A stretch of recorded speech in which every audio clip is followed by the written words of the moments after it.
Hello, my friends, hello, and welcome once again to Stately Vaughan Manor, where Roger and I have returned. Because it's Wednesday, that means it's Epic Comic Book Wednesday. Every Wednesday, we'll talk about a certain comic book, graphic novel, or comic book subject. And Steve Donoghue over on his channel will talk about the same comic book, graphic novel, or comic book subject. It is our world's finest team up that we do once a week. And this week, Roger and I are returning to Epic Comic Book Wednesday in grand fashion to talk about a comic book epic, a masterpiece, in fact, that was released in 1996. It was created and illustrated by Alex Ross. Mark Waid was hired to write the script because of his vast superhero knowledge. And that was, of course, Kingdom Come. Kingdom Come was a masterpiece. And I'm kind of surprised we haven't talked about it up to this point, but here we are, finally talking about Kingdom Come, which is a great superhero story. More than anything, it really is a Superman story. Just it stars literally every other character in the DC universe practically. And it's magnificent. What a great book. So Alex Ross, who does all of the artwork in here, fully painted artwork, had worked on Marvels over at Marvel Comics, which chronicled the beginning of the Marvel Universe. Here, he takes on the end, basically, of the DC Universe. He looks into the future, and what we get here is a possible future end to the DC Comics universe, at least the end to the story of Superman and the other superheroes that we are familiar with from DC Comics. And it's just magnificent.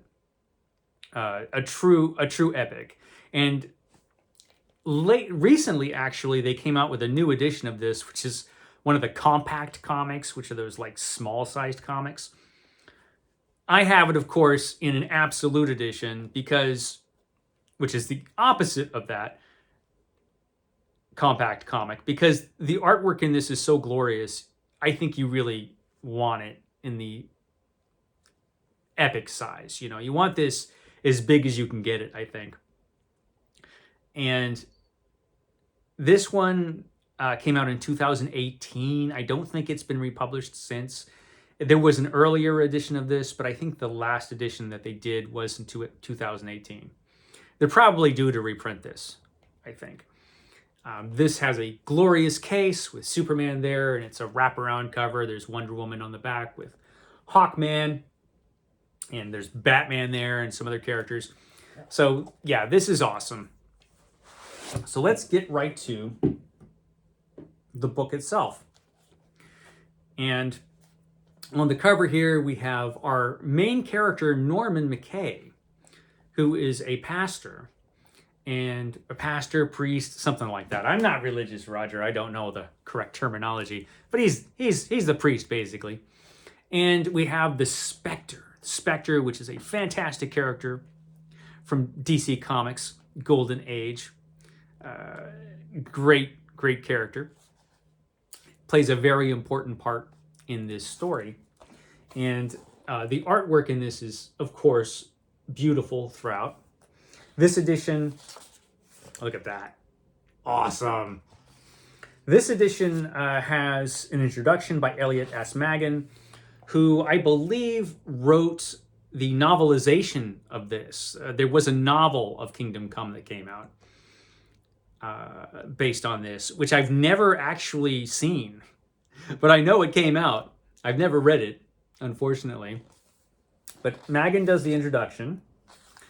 And then we get to book one. So this was a 4-part series. And I remember when these were coming out, I was just blown away. I think everybody was.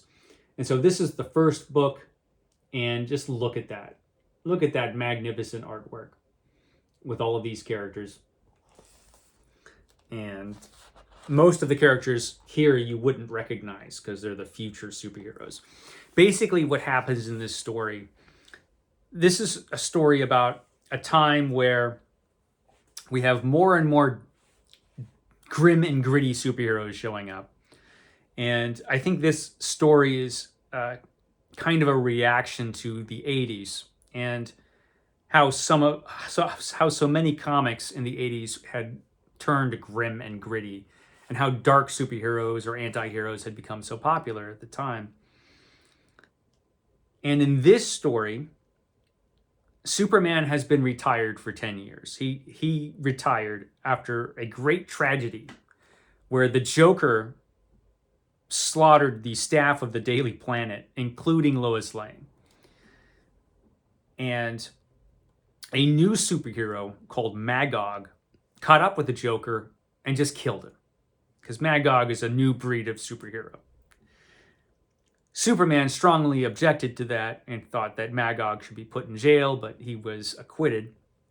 And there was a whole new breed of superheroes on the scene at this point, starting to show up, who had little regard for public safety and no regard for human life, really. And seeing which way the wind was blowing and considering everything that had happened, Superman retired. He left. And this story takes place 10 years after he had left. Now, when Superman left, a lot of the superheroes that were active when Superman was a hero, a lot of the Justice League and those characters, a lot of those characters either left being superheroes, stopped being superheroes, or they went underground in one form or another. They all kind of stepped back. And a new generation of superheroes, if you can call them that, had a new generation of metahumans just took over, and there's a rash of metahuman violence. And things are getting quite bad at the point that this comic book begins, this graphic novel. And we begin with a vision, a horrifying vision of the future. And the person who has this vision and who has been having these visions is the Sandman. Only now, this is the original Sandman, the old school Sandman from the golden age of comics.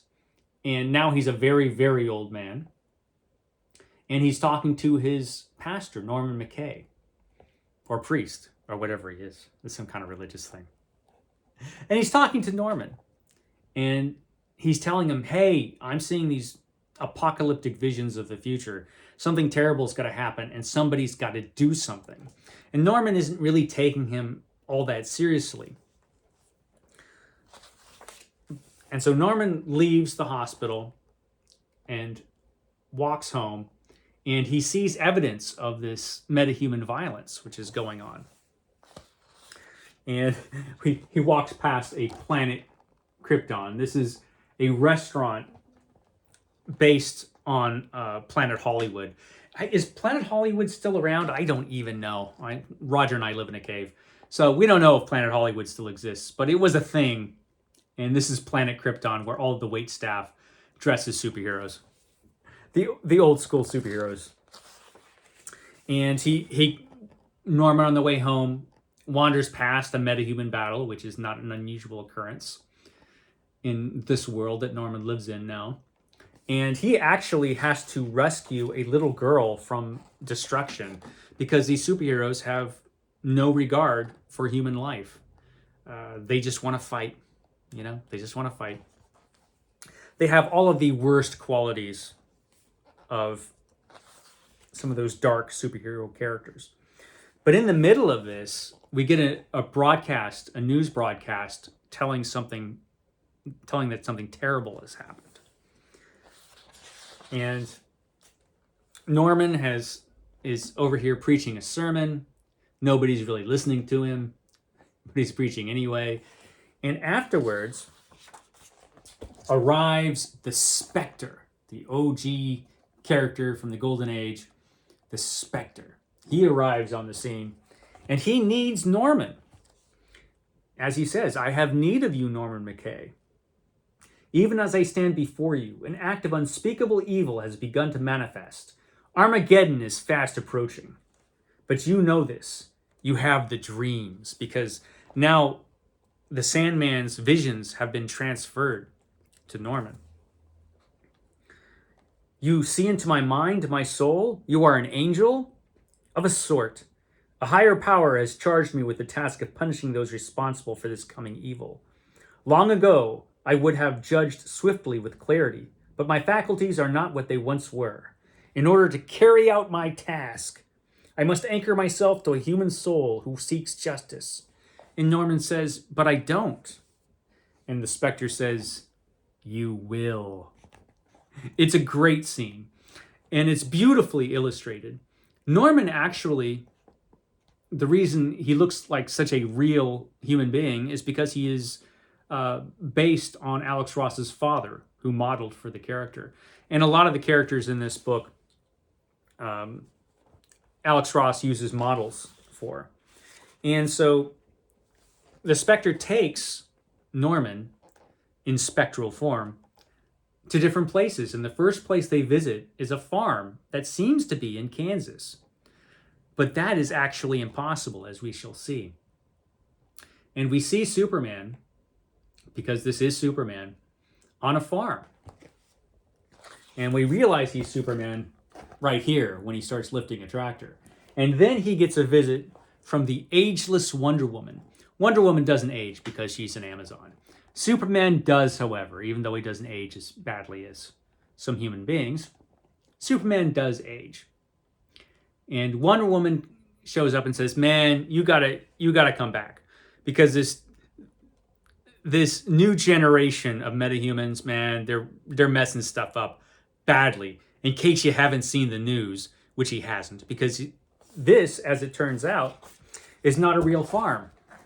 It is all at the Fortress of Solitude, where Superman has been for the past 10 years. He's cut himself off from humanity. But finally he says, okay, I guess I got to find out what's going on. And then he finds out what's happened. Because in Kansas, tragedy has occurred. Magog, the ultra-violent superhero,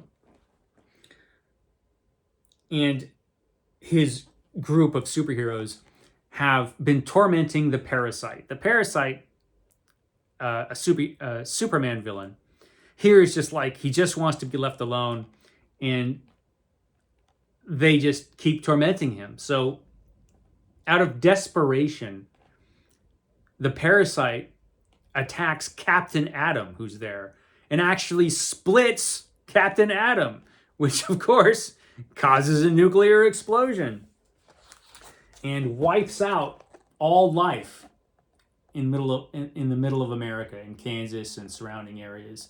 And it's a huge, huge disaster. So this is what the world has come to because Superman has been gone. And Wonder Woman's like, you have got to come back. The world needs you. And the Spectre is showing Norman that actually a lot of the other original Justice League superheroes still exist in one form or another. Like here we see the Flash. And there's this version of the Flash from the future, who, according to this book, according to the Spectre, he lives between the ticks of a second. No one sees him, no one hears him. He runs a lonely race, but all who live here have felt his presence. He is everywhere at once, a guardian angel who rights even the most harmless of wrongs with lightning speed. So the Flash in the future never stops. He moves so fast nobody could see him, and that's how he exists all the time. This actually is the Wally West version of the Flash, as we learn in some of the in one of the interviews at the back of this book. We learned that this version of the Flash is actually Wally West, which is cool. I like Wally West. And Hawkman is like an environmental activist type of hero. He's still out there. Green Lantern is just kind of brooding out in space, in the space station that he's made with his ring. Actually, this Green Lantern, according to Mark Waid, is actually Alan Scott. And so he's hanging out there in space just to protect the Earth from any old, alien invasion. And Batman, whatever happened to Batman? Well, Batman no longer patrols the streets on his own. He has these giant bat robots that do the job for him. So we learn what's happened to all the original heroes. But we still have this new breed of metahumans who are causing all of this trouble in the world. And they need to be stopped. And so Superman is finally convinced. And Superman shows up by the end of part 1. And it seems great. Everybody's happy. Norman is happy, but then he has a vision of the horrible future. And he realizes the threat of Armageddon hasn't ended. It's just begun. And, we get to part 2, more fantastic artwork. And you'll notice the difference in Superman's suit. Superman's shield on his chest is quite a bit different. And this is the first time we have this version of the Superman shield, which was recently adapted into the Superman symbol used in the new Superman movie. So a version of that appears there. This book, Kingdom Come, was enormously influential, as you might imagine. It was such an incredible comic.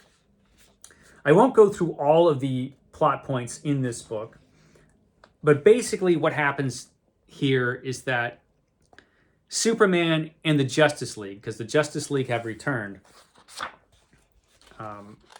Just look at that. There's Superman with the return of the Justice League. They have returned to take control and to stop the new generation of metahumans from pretty much destroying things on the Earth and causing so much danger and destruction. And along the way, they meet a lot of, or they get a lot of the metahumans to join them.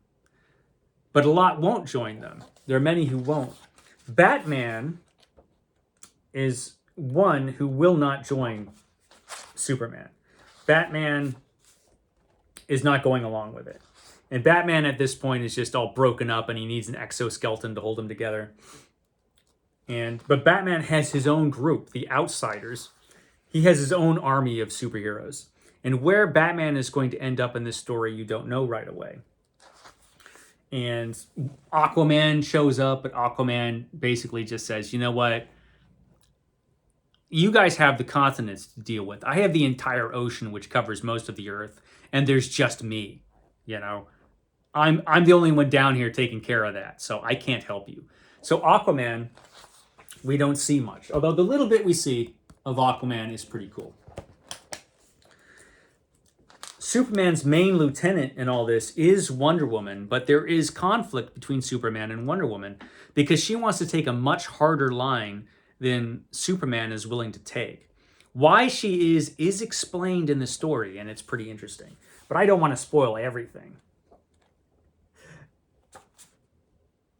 And there's just so many glorious moments, so much beauty on the page here. It's truly, truly remarkable. Probably one of the greatest things in here is actually Shazam.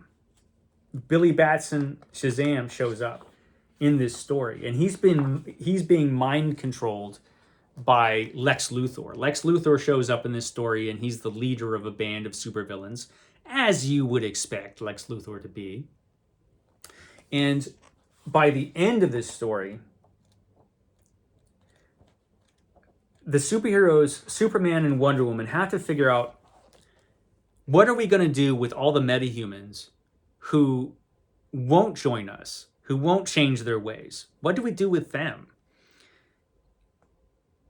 And they end up, against Superman's will, really, he doesn't want to do this, but they end up building a huge prison where they house these supervillains that they superheroes or metahumans or supervillains, whatever, that they catch and will not change their ways. So they house them in this huge prison. And Superman doesn't like this idea. He just doesn't know what else to do. And while they're in the prison, he tries to rehabilitate them, but it does not go well. And by the end of this, Captain Marvel, who has been mind controlled by Luthor, shows up in just a glorious image. The prison, there's been a riot at the prison, and Captain Marvel has been sent to just bust the prison open and cause a great catastrophe. And it's just wonderful. And we have this glorious image where Captain Marvel shows up, and he looks kind of terrifying considering the situation. And he has this great battle with Superman, and all the supervillains bust loose, and we have this huge epic battle, and it's just glorious, and it's so beautifully done. And Batman eventually shows up in the battle. There's Batman showing up in his, he's basically got an Iron Man suit, you know, so he could, because otherwise he wouldn't be able to, you know, do much because he's so busted up from his time being Batman. And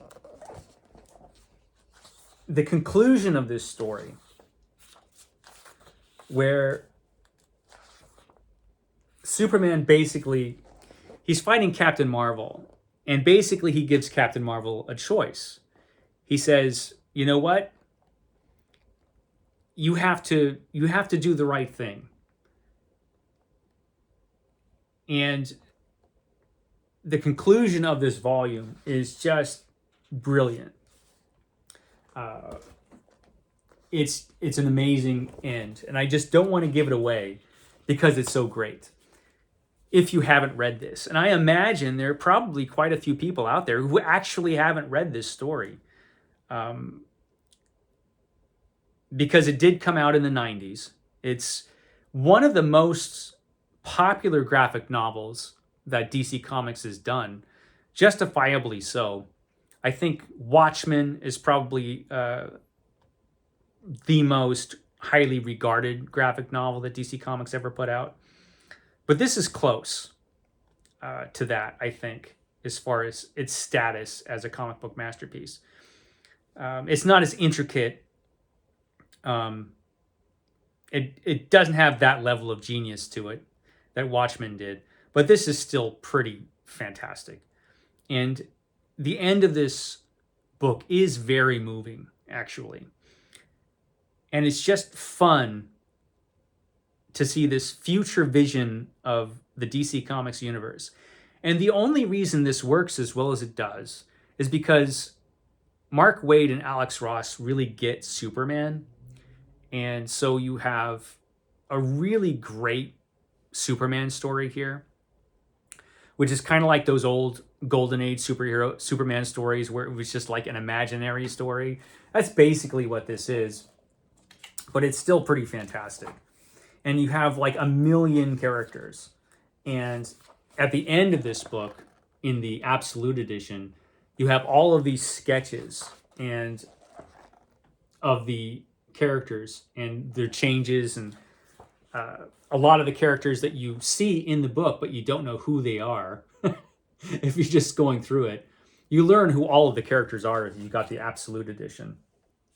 You've got King Marvel, who looks just like Elvis, which is kind of funny. You've got Batman, and you've got all of this information about how these characters were developed to go into the book. It's just great stuff. It's awesome. So this is one Absolute Edition I do highly recommend. I think you could still get it. I think it's still available, even though it hasn't been reprinted in a long time. The last time I checked, which was, I guess, a while ago, you can still get it. And I do recommend it. This is one of those books where you want to get the best edition you can get, which is this one. Oversized, yeah. You want to get an oversized edition because the artwork is just so glorious that it deserves it. It's a masterpiece. I'll shut up now. I'll shut up. You should read this comic book. Okay, guys, I will catch you next time.